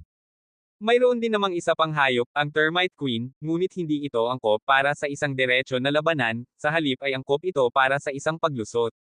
Nagpasalamat si Sam na naalala niya ng buo ang mapa. Tumakas siya patungo sa tore at napahinga lamang ng maluwag nang makapasok siya rito. Kahit na hindi siya ang hinahanap ng hayop, hindi niya mapaglakihan na tumigil. Bumalik lamang siya sa tore dahil sa instinto. Matapos makarating sa tore, inilabas niya ang tatlong natitira. Tumingin din sila sa pamilyar na mga dingding ng tore at napahinga ng maluwag. Hindi nila nakita ang hayop, ngunit mula sa reaksyon ni Sam ay naramdaman nilang talagang mapanganib ang hayop na iyon. Magtanim na lang tayo at umangat ng antas. Kailangan nating dagdagan ang ating lakas hanggang sa makaya natin. Hindi tayo pwedeng palaging tumatakbo. Sa ngayon, huwag na muna nating alalahanin si Hawk. Malaki ang aking pagdududa na ipapadala siya ng mana sa isang mapanganib na lugar na ganito matapos ang mga pagsubok. Tumutok tayo sa pagpapalakas. Tingnan ko na lang bukas kung ano ang kailangan nating gawin. Pagkatapos noon, kinuha ni Sam ang bangkay ng baboy ramo. Kailangan din niyang pabilisin ang proseso ng kanyang pagpapalakas. Dahil sa kanyang paraan ng pagpapalakas ng mga hayop, mas mabuti para sa kanya na makakuha ng espiritual na lakas sa pamamagitan ng pagkain kaysa sa pagsipsip ng espiritual na lakas mula sa mga hayop. Dahil mayroon siyang isang peak na antas 4 na pagkain, ito ay magiging mahusay na sustansya. Nang makita ng tatlong natitirang tao ang bangkay, nagsabi si Sam. May lason ito. Huwag ninyong isipin na kakainin ninyo ito. Binuksan ni Sam ang tiyan ng baboy ramo, at habang nililinis ito ay nakakita siya ng isang kakaibang bagay. Sa loob ng katawan ng baboy ramo ay nakita niya ang isang spatial ring. Ito ay nakapira-piraso sa isang maliit na sulok ng gulugad ng baboy ramo. Kinuha ni Sam ang singsing at tiningnan ito. Nakita niya roon ang isang grupo ng mga rolyo at libro. Karamihan sa mga rolyo ay mga bagay na maaaring gamitin bilang mga bitag para sa pangangaso. Ang bawat bitag ay may kinalaman sa paggamit ng elemento ng lupa. Ang kailangan lang gawin ay buksan ang rolyo, ilagay ito sa lupa kung saan nais mong ipagana ang bitag, at ibuhos ng kaunting espiritual na lakas. Pagkatapos ay madyay gising ang bitag, at anumang buhay na nilalang napapasok dito ay matitiyak na mawawasak. May 3 libro sa kabuuan. 2 sa mga ito ay puno ng teorya sa likod ng mga bitag, at ang huling isa naman ay isang teorya sa disenyo ng ibang porma sayon. Ito ay isang malakihang porma sayon para sa pagtatanggol, at humanga si Sam dito. Matapos suriin ito ng ilang sandali, sa wakas ay naiintindihan na niya ang ibig sabihin ng mga salita ni Merali, may isang kayamanan na kasama ng bawat panganib. Inilagay niya ito sa isang tabi at sinimulang ihaw ang baboy ramo. Inilabas niya si Mia, at pareho silang kumain ng lahat. Tumaas ang kanilang espiritual na lakas. Dahil dito, mayroon siyang isang ideya. Kung pupunta siya sa kagubatan at mangangaso ng mga antas 4 na hayop na nag-iisa kasama ang kanyang mga hayop, maaari siyang umunlad ng mas mabilis kaysa ngayon. Ngunit nang handa na siyang ilabas ang mga hayop sa isla, ganap silang nahadlangan tulad ng gabi ng kanilang pagdating dito. Ito rin ay nagdulot ng ilang hinala. Maaari siyang umalis sa tore nang walang hadlang, pumunta siya sa mababaw na tubig sa bangin at inilabas si Yanwo doon, ngunit nang subukan niyang pumasok sa mismong isla, hindi niya magawa. Parang may isang paghihigpit na inilagay para hindi makatulong ang kanilang mga alagang hayop sa isla. Ngunit nagpasalamat si Sam sa isang bagay, ang kanyang desisyon na tumakas nang hindi umaasa sa kanyang mga hayop na labanan ang hayop na iyon kanina, kung hindi, malaki ang problema niya. Bumalik si Sam sa tore. May isang pagpipilian na lamang siya, kailangan niyang umangat ng antas gamit ang espiritual na lakas, dahil ang pangangaso ng mga hayop ay hindi pa isang praktikal na opsyon. Ang pagsipsip ng espiritual na lakas ay isang mas mabagal na paraan. Sa ngayon, wala siyang magagawa kundi sipsipin ito hanggang sa makaya niya. Ngunit matapos mag-isip ng ilang sandali, mayroon siyang bagong ideya. Kinuha niya ang silindro na ginamit niya para patayin si Oscar. Upo siya sa sulok ng tore, ipinagana ang apoy, at sinimulan niyang ilagay ang kanyang sarili dito. Dahil ang apoy ay mahalagang gawa sa espiritual na lakas, kung kayang kainin niya ang apoy na ito, maaaring tumaas ang kanyang espiritual na lakas. Kaya't sinubukan ito nila ni Yanwo, at nang makumpirma nilang posibleng nga ito, nagpatuloy sila. Sa loob ng ilang oras, nakamit niya ang isang maliit na pagsulong. Ito ay dahil sa espiritual na lakas na naipon niya sa nakaraang buwan. Ngunit malinaw niyang naramdaman na ang espiritual na lakas mula sa apoy na ito ay talagang epektibo. Sip-sip ito nila ni Yanwo habang ibinabahagi niya ito kina Sky at Mia. Hanggang sa sumikat ang araw, patuloy na nagtanim si Sam sa ilalim ng apoy na iyon. Natuklasan niya na naman ang isang bagong paraan ng pagpapalakas na angkop sa kanya. Ito ay parang kung paano mas mabilis na umuunlad ang mga hayop sa isang kapaligiran na may mataas na antas ng kanilang elemento. Hindi pa niya kayang tiisin ang buong lakas ng apoy, kaya't hanggang sa magawa niya iyon, maaari na lamang siyang magtanim gamit ang apoy na iyon. Natuklasan niya na naman ang isang bentahe ng kanyang paraan ng pagpapalakas ng mga hayop. Kinaumagahan, pumunta si Sam sa pinakamataas na palapag ng tore at napansin na ang plakang bato na lumalabas ay namumutawi rin ng liwanag katulad ng batong haligi. Ngunit higit sa kalahati nito mula sa ibaba ang namumutawi. Hindi na niya ito masyadong pinansin at lumabas ulit. Sa pagkakataong ito, hindi na niya hinayaan ang ibang tao na sumama sa kanya. Mag-isa siyang umalis gamit ang Harbinger. Kailangan niyang gumawa ng mapa ng isla anuman ang mangyari. Ang kanyang mga plano sa hinaharap ay ganap na umaasa rito. Nang pumunta si Sam patungo sa teritoryo sa kaliwang bahagi, nakita niya ang mga labi ng isang tao. Ang ulo at ilang buto na lamang ang natitira. Nang tingnan niya ito ng mas malapitan, kinilala niya na ito ay mula sa pangkat ng arian. Siguradong kinain siya ng hayop dito. Umalis siya sa lugar at nagpatuloy sa paggawa ng mapa. Kabanata 269. Ika-4 na araw sa isla, tapos na si Sam sa paggawa ng mapa ng 3/4 ng buong isla. Sa ika-4 na araw, nakita niya na ang mga kandidato mula sa ibang mga tore ay nagsisimulang lumabas ng dahan-dahan para humanap ng mga hayop na nag-iisa na maaari nilang kainin. Bilang mga naglalakbay sa pagpapalakas, maaari silang mabuhay gamit ang espiritual na lakas, ngunit hindi ito praktikal sa mga unang yugto. Kailangan nilang maging mas malakas, sobrang lakas pa, para mabuhay lamang sa espiritual na lakas. Kaya't wala silang ibang pagpipilian kundi mangaso, ngunit hindi sila mapaglakihang mangaso ng tahasaan. Ang mga mapagmataas na henyong ito ay sa wakas ay nakatanggap ng katotohanan matapos ang gabing iyon. Hindi na rin sila mapaglakihang gumalaw mag-isa malapit sa tore kahit na ito ay napakalapit lamang dito.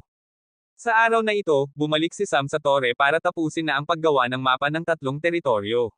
Tanghali na. Bago dumating dito, pumunta siya para suriin ang batong haligi, at halos sakop na ng asul na liwanag ang buong haligi.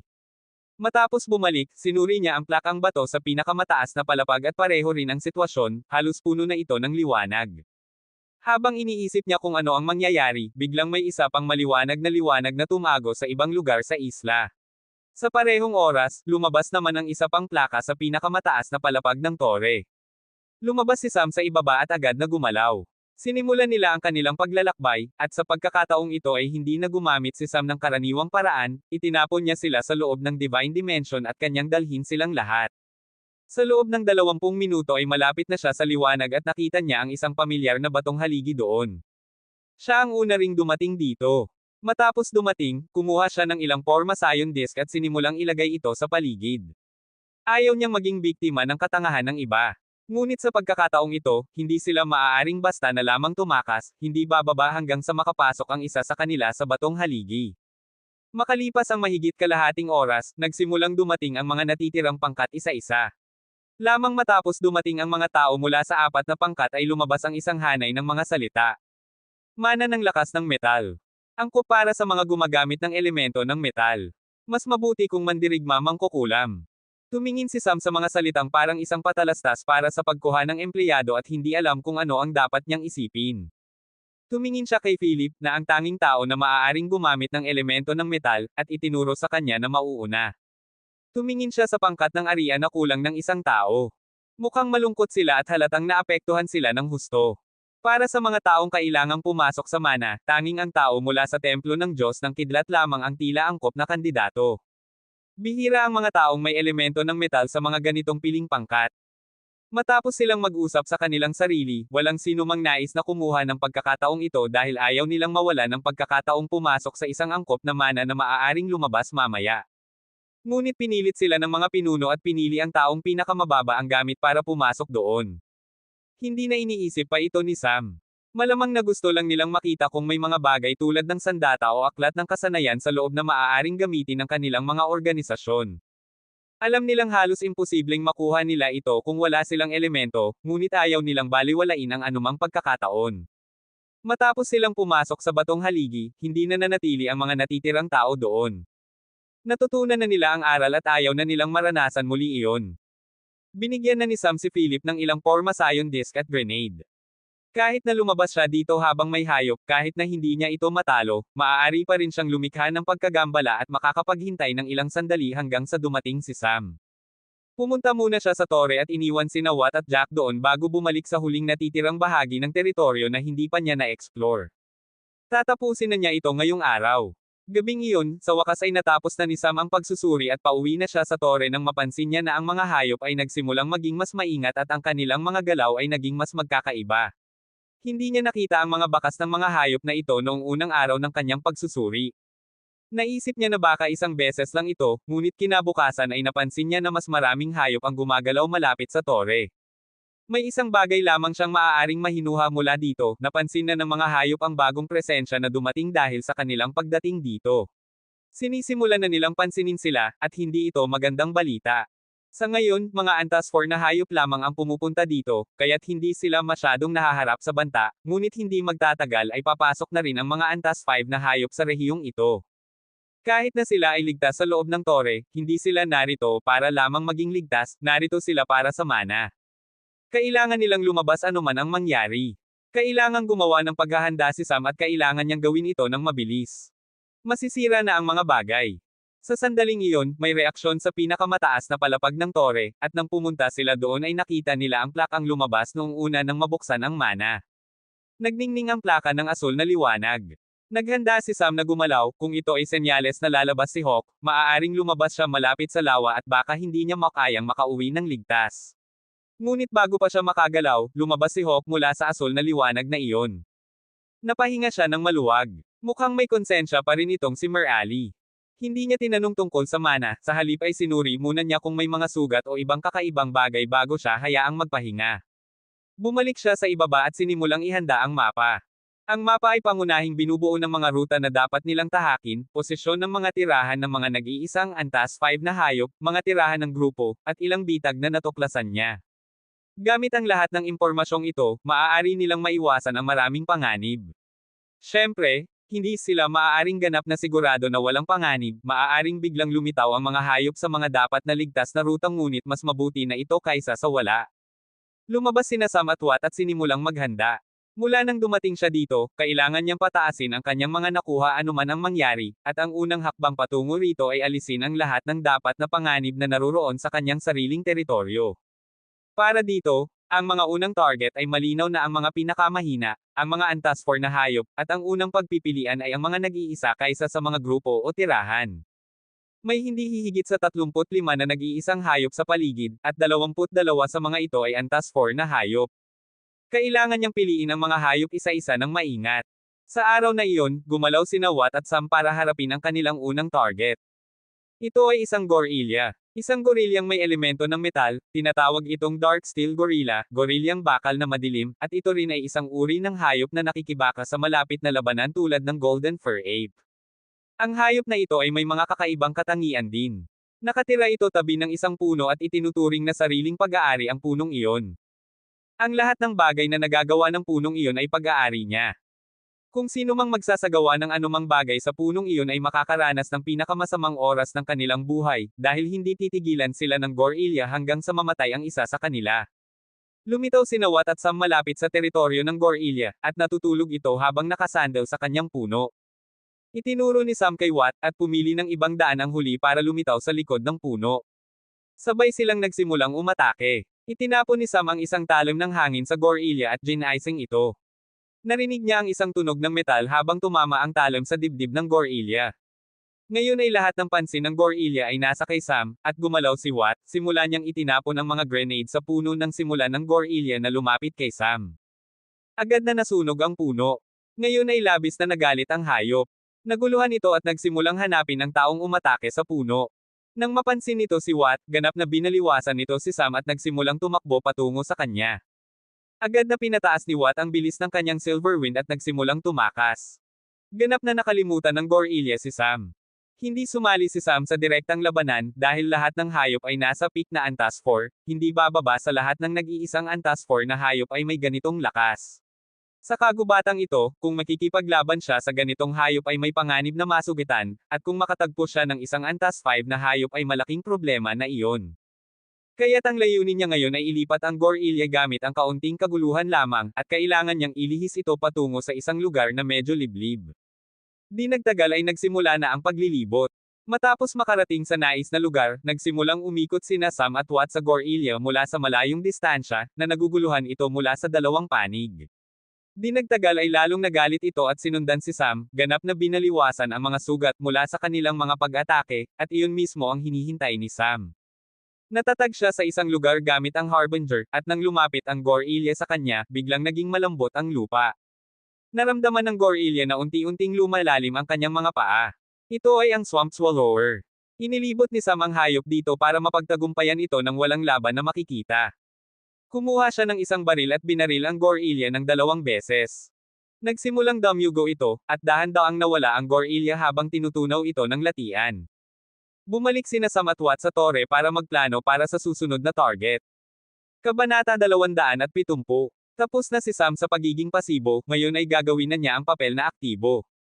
Ngayong mayroon na siyang mapa ng buong isla, kayang niyang maging medyo mas agresibo at gagamitin niya ito hanggang sa maximum na benepisyo. Matapos harapin ang Gorilya, ang susunod niyang plano ay harapin ang Rock Panther, Pantro na bato. Sa pagkakataong ito, kailangan niya ng tulong nina Jack at Hawk. Ang mga Rock Panther na ito ay may mataas na pagkakaugnay sa elemento ng lupa at alam din nilang makakakita ng mga kalaban sa loob ng isang tiyak na hanay batay sa mga panginginig ng lupa. Ang pangunahing problema ay labis silang maingat at hindi sila mahilig na ipagsugatan ang kanilang sarili. Maliban na lamang kung sigurado silang mas mahina ang biktima kaysa sa kanila at kumpiyansa silang tiyak silang mananalo.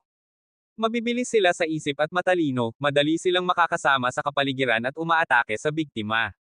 Ang tanging kahinaan nila ay ang kanilang pagiging sakam, kumakain sila ng marami, sa totoo lang ay masyadong marami para sa isang hayop ng kanilang laki at antas. Kaya't gagamitin ito ni Sam para sa kanyang kapakinabangan. Lumitaw ang 4 na sila sa teritoryo ng Pantro at tumigil sila ng hindi gumagalaw. Lahat sila ay nasa iisang lugar at walang ginagawa, at ibinaba nila ang kanilang presensya hanggang sa mukhang mahina sila. Kumuha si Sam ng ilang dugo at inilapat ito sa 3. Maaaring mapanganib ito para sa inyo, kaya bawasan ninyo hanggang sa makaya ninyo ang inyong paggalaw. Hintayin ninyo ang aking Senadoryos. Pagkatapos ay nawala si Sam sa kakahuyan. Sa sandaling iyon, naamoy ng Pantro ang dugo at lumipat patungo sa kanila. Hindi tulad ng ibang mga hayop na basta na lamang sumusugod, dahan-dahan itong gumalaw patungo sa kanila, hanggang sa hindi pa nito sila nakikita at umaandar lamang ito batay sa amoy. Makalipas ang ilang segundo, gumamit si Sam ng token para sa komunikasyon at nagsabi. Galaw. Biglang umatras ng ilang talampakan ang 3.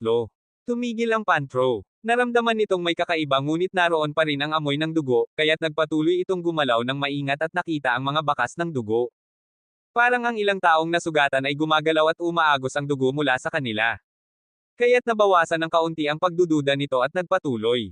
Makalipas ang ilang paggalaw na ganito, sa wakas ay nakita ng Pantro ang 3 na mahinang nakahiga at walang malay sa lupa. Tumingin ito sa paligid at sumangot ng ilang sandali, pagkatapos ay tumalon ito patungo sa kanila, sa eksaktong sandaling iyon ay gumalaw si Sam.